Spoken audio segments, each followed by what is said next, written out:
হাসনাতদের যতটুকু জ্ঞান এবং অভিজ্ঞতা মাঠে আছে, সেই অভিজ্ঞতাটুকু কিন্তু আপনাদের নেই।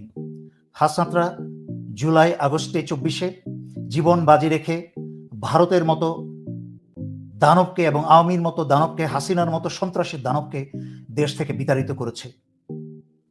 কিন্তু আপনারা সেনাপ্রধান হয়েছেন, এখনো সত্যিকার অর্থে দেশে কোনো যুদ্ধ করেন নাই, জীবন বাজি রেখে এখনো কোনো কাজ করেন নাই। হ্যাঁ, পার্বত্য চট্টগ্রামে গিয়েছেন, আপনিই ভালো জানেন কোন কোন যুদ্ধে সম্মুখীন হয়েছেন শান্তিবাহিনীর সাথে।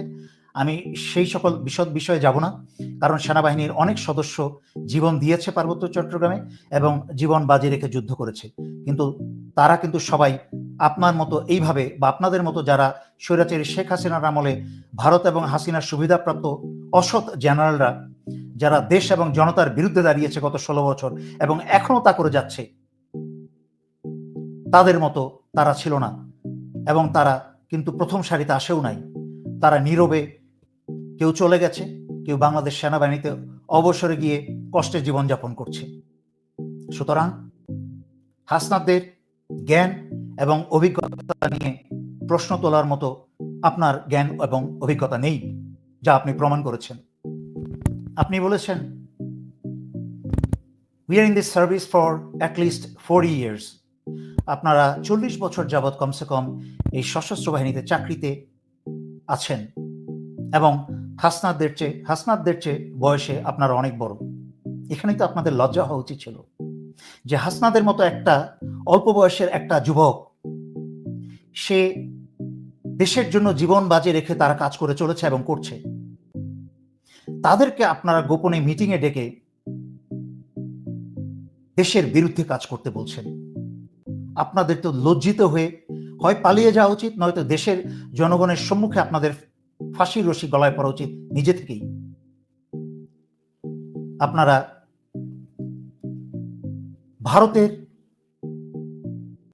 দালাল হয়ে, আওয়ামী লীগের দালাল হয়ে, এবং 16 বছরে যেসব সেনাবাহিনীর কলঙ্ক জেনারেল এবং অফিসাররা শত শত কোটি টাকা বানিয়েছে চুরি করে এবং আয়নাঘরে এবং অনেক জায়গায় বাংলাদেশের মানুষ হত্যা করেছে, তাদেরকে আপনি আশ্রয় দিয়ে যাচ্ছেন। এবং তাদেরকে এবং আপনার নিজের গদি রক্ষা করার জন্য আপনিও যেহেতু অনেক অসৎ কাজে জড়িয়ে গেছেন গত 16 বছরে, যার সাক্ষী প্রমাণ আছে, সেই বিডিআর হত্যার সময় আপনাকে যেই দায়িত্বে পাঠানো হয়েছিল, আপনি জেনারেল তারেক সিদ্দিকীর সাথে ফোনে কথা বলে সরাসরি আপনি সেখান থেকে দায়িত্ব থেকে সরে এসেছেন এবং সেই সকল 57 সেনা অফিসারকে হত্যা করতে দিয়েছেন এই আওয়ামী লীগকে। এবং তাদের অনেকের মাঝখানে এই তাপসও কিন্তু সেই হত্যায়, ষড়যন্ত্র এবং হত্যায় নিয়োজিত ছিল। অথচ আজকে আপনি নিজেকে এবং সেই সকল চোর বদমাশ খুনিদেরকে রক্ষা করতে গিয়ে আপনি আওয়ামী লীগকে নির্বাচনে আনতে চাইছেন এবং সেই বিডিআরে সেনা অফিসার হত্যাকারী তাপসকেও আপনি সম্মুখ ভাগে রেখে আপনি আওয়ামী লীগকে নির্বাচনে অংশগ্রহণ করাতে চাচ্ছেন। আওয়ামী লীগ নির্বাচনে অংশগ্রহণ তো দূরের কথা, নির্বাচনের আগে আওয়ামী লীগের 14 গোষ্ঠীকে বাংলাদেশ থেকে বিতাড়িত করা হবে অথবা নিশ্চিহ্ন করে দেওয়া হবে। এবং যারা আওয়ামী লীগকে আবার পুনর্বাসনের চেষ্টা করবে, তা বিএনপি হোক, সেনাবাহিনীর কোনো সেনাপ্রধান হোক অথবা কোনো জেনারেল হোক, তাদের বিরুদ্ধে বাংলাদেশের জনগণ আজ থেকে যুদ্ধ ঘোষণা করলো, উন্মুক্ত যুদ্ধ। দেশের স্বাধীনতা, সার্বভৌমত্ব এবং জনগণের অধিকার রক্ষার জন্য যা করা প্রয়োজন বাংলাদেশের এই নতুন প্রজন্ম করবে, তা থেকে এক পা পিছু হটবে না।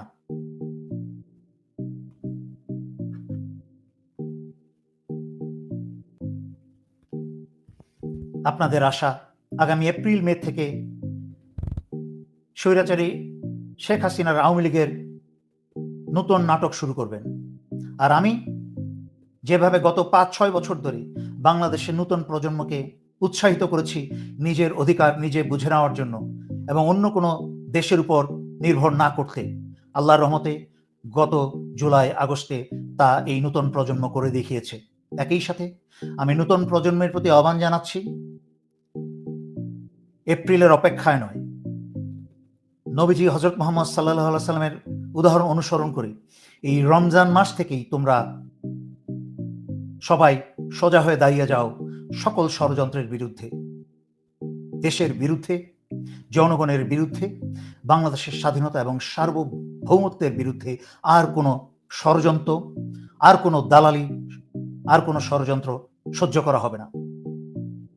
সেনাপ্রধান বারবার নিজের আরামের চেয়ারে বসে ওনার আশেপাশের চোর, বদমাশ, খুনি, ওনারই কোর্সমেট জেনারেল, লেফটেন্যান্ট জেনারেল আকবর এবং আরো অন্যান্য যারা খুনি আছে তাদের কুপ্ররোচনায় এবং ভারতের রয়ের কুপ্ররোচনায় এবং ভারতের সেনাপ্রধানের মতো একটা বজ্জাতের কুপ্ররোচনায় উনি হুঙ্কার দিয়ে যাচ্ছেন, কিন্তু একবার পিছনে ফিরে তাকিয়ে দেখছেন না যে ওনার পিছনে সেনাবাহিনীর দেশপ্রেমিক ইয়াং অফিসার এবং দেশপ্রেমিক সকল পদের সৈনিকদের সমর্থন আছে কিনা। এই নতুন প্রজন্মের অনেক ছেলে মেয়ে প্রশ্ন করেছে যে সেনাপ্রধান সামরিক আইন জারি করবে কিনা। আমি বারবার আল্লাহর রহমতে আত্মবিশ্বাসের সাথে বলেছি, সেনাপ্রধানের সেই শক্তি এবং ক্ষমতা এবং সেই জ্ঞান নেই বাংলাদেশে সামরিক শাসন দিয়ে টিকে থাকার মতো। এখন কিন্তু সেই আগের দুনিয়া এবং আগের বাংলাদেশ নেই। এখানে অনেক কথা আছে, বলতে গেলে আমার ভিডিও লম্বা হয়ে যাবে, আপনাদের তো আবার লম্বা ভিডিও শুনতে ইচ্ছা করে না। তাও সংক্ষেপে বলি, এই সেনাপ্রধানের আশেপাশে হাসিনার এবং ভারতের ঘুষ খাওয়া অসৎ এবং খুনি জেনারেলদের সমর্থন ছাড়া এই সেনাপ্রধানের প্রতি দেশের বিরুদ্ধে গিয়ে, জনগণের বিরুদ্ধে গিয়ে সেনাপ্রধানকে সহায়তা বা সাহায্য করার জন্য বাংলাদেশের কোনো ইয়াং অফিসার এবং সৈনিক দাঁড়াবে না। সুতরাং মনে রাখতে হবে, বাংলাদেশ সেনাবাহিনীতে যেই অস্ত্রের জোর আছে সেই অস্ত্রগুলা কিন্তু জেনারেলদের হাতে থাকে না, সেই অস্ত্রগুলা কিন্তু থাকে ইয়াং অফিসার এবং সৈনিকদের হাতে।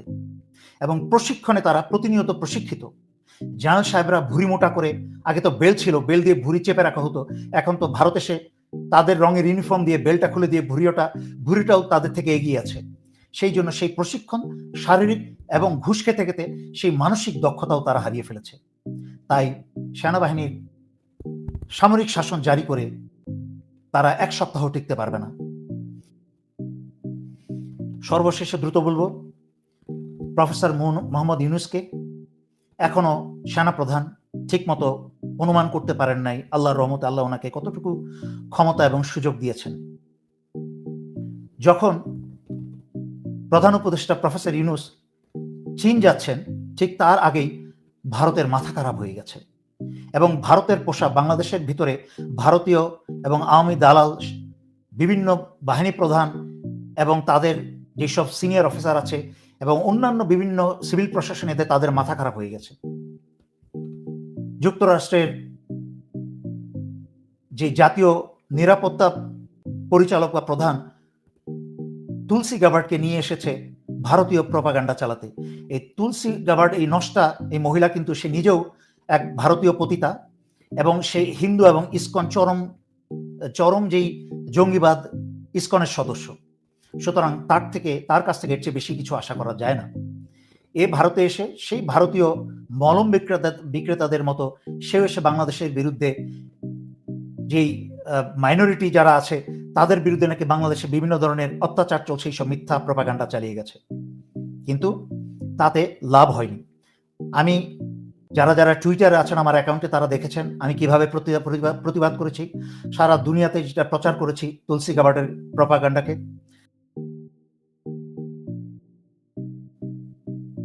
তুলসী গাবার্ডকে নিয়ে সারা বাংলাদেশের সবাই তিক্ত, বিরক্ত এবং সমালোচনার ঝড় তুলেছে।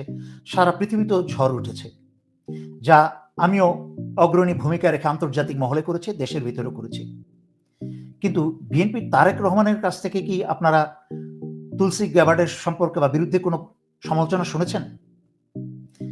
অবশ্যই না, আমি শুনি নাই। যদি কেউ দেখে থাকেন, শুনে থাকেন, আমাকে দয়া করে পাঠিয়ে দিবেন। আমাকে কোনো একটা কিছু হলে বাংলাদেশের শত শত মেসেজ আমি অনেক মানুষের কাছ থেকে পাই, কিন্তু এই বিষয়ে আমি পাইনি। তাই আমার জানা মতে তারেক রহমান কিন্তু তুলসী গাবার্ডের বাংলাদেশের বিরুদ্ধে যে প্রপাগান্ডা করেছে তার বিরুদ্ধে তারেক রহমানের কিন্তু কোনো বক্তব্য নাই। তা সুস্পষ্ট প্রমাণ করে যে তারেক রহমান বিএনপিকে সহকারে ভারতের যে আওয়ামী লীগ টিম বি হিসাবে কাজ করছে, এই জন্যই তারা 5ই আগস্টের পর থেকে সেনাপ্রধান ওয়াকারের সাথে বিএনপির মির্জা ফখরুল কিন্তু প্রতিনিয়ত রুদ্ধদ্বার বৈঠক করে এসেছে, যা আমি গত 5-6 মাস ধরেই জানি, এবং তাদের মাঝখানে অনেক আন্ডারস্ট্যান্ডিং হয়েছে। জেনারেল ওয়াকার বিএনপির কাছ থেকে সকল প্রকার ইমিউনিটি, যেটা উনি যেন ক্ষমা পান, বিএনপি ক্ষমতায় আসার পরে যেন ওনাকে ক্ষমা করে দেওয়া হয় সকল অপকর্ম থেকে, ওনাকে যেন দায়ী করে না করা হয়, এবং বিএনপি থেকে সেই নিশ্চয়তা ওনাকে দেওয়া হয়। একইভাবে তা প্রমাণ করে এই যে দেখেন, সব বিএনপির সমস্ত মির্জা ফখরুলের নামগুলিকে আরেক মির্জা ফখরুল হচ্ছে মির্জা আব্বাস, যে ডক্টর ইউনূসের যত সংস্কারই করবে তা বিএনপি এসে সবকিছু উল্টে দিবে। প্রথম কথা হচ্ছে বিএনপি ধরেই নিয়েছে যে তারা ক্ষমতায় আসছে, সেই জন্য জেনারেল ওয়াকারও ধরেই নিয়েছে বিএনপি ক্ষমতায় আসছে তাদের আন্ডারস্ট্যান্ডিং এর কারণে, রুদ্ধদ্বার বৈঠকের আন্ডারস্ট্যান্ডিং এর কারণে, এবং ধরেই নিয়েছে সেনাপ্রধান যেমনি হোক 2018-র মাঝরাতের ব্যালট বক্সের মতো তারা সাহায্য করবে আবার বিএনপিকে পাশ করতে। এবং বিএনপির বিরুদ্ধে একটা বিরোধী দল তৈরি করার জন্যই হাসনাতদেরকে ডেকেছিল আওয়ামী লীগকে বিরোধী দলে আনার জন্য, হাসনাতদের সাথে, জামাতের সাথে। এবং তারা বলেছিল, সেনাপ্রধান বলেছে এটিকে আরো ভালো নয়, মানে তারা সেনাপ্রধান এবং বিএনপি ধরেই নিয়েছে যে বিএনপি ক্ষমতায় আসবে, এই জন্য আওয়ামী লীগকে বিরোধী দল করে প্রথমবারের জন্য 2 বছরের জন্য আনা যায় কিনা।